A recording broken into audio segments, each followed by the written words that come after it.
Miidiyaan hawaasaa dheebuu odeeffannoo waqtaawaa addunyaa baasuuf kan kalaqamee fi kanaanis saffisaan milkaa'ina miidiyaa argamsiisedha. Hanguma fayyadamtoonni miidichaa dabalaa dhufaniin rakkoon jalaa dhalachaa deemuun ammoo addunyaaf yaaddoo ta'aa dhufeera. Itoophiyaattis miidiyaan hawaasaa bu'aa buusee fi buusaa jiruun cinatti amma madda rakkoo hamaa ta'aa dhufu fayyadamtoonni hawaasni hayyoonni akkasuma mootummaanis ofirraa himaa jira. Keessattuu olollii fi oduun sobaa miidiyaa kanaan darbu biyyaa hanga nama dhuunfatti kabajaa gadi buusu hanga walitti buusutti fulla'eera.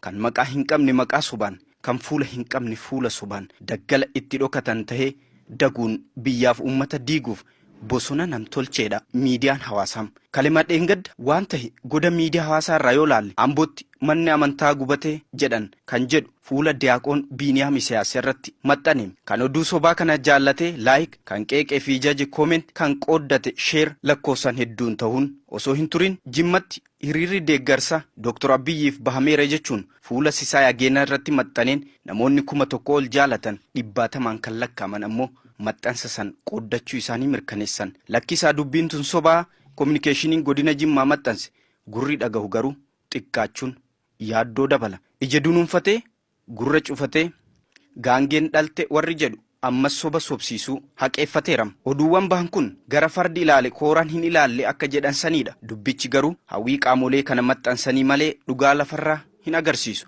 Hordoftoonni oduu sobaa heddummaatuun isaa immoo soomni irra deddeebi'amee himame dhugaa ta'a akka jedhamu san ta'eera. Kan nuti isinitti himne 1000 keessaa muraasa. Wanti dubbii hammeessu ammoo sabaa fi amantii dahoo taasisaa dhufuu isaati. Hubannoo hawaasaa fi kutannoof murannoo mootummaa wanta itti yaadamuu qabudha. Biyyi sobaan ijaaramu hin jiru. Kan diigamu malee mallaqa lubbuu balleessuu fi biyya diiguun horachuuf soba hafarsuun, kan callise dubbisuun, kan dubbate callisiisuun, kan du'e kaasuun, kan jiru ajjeesuun safuu cabsaa jabana kanaa as dhuftee bosona namtolchee keessaa burqituudha. Miidiyaan kun sirnaan fayyadamnaan ammoo bu'aan inni buusu lakkaa'amee waan dhumuu miti.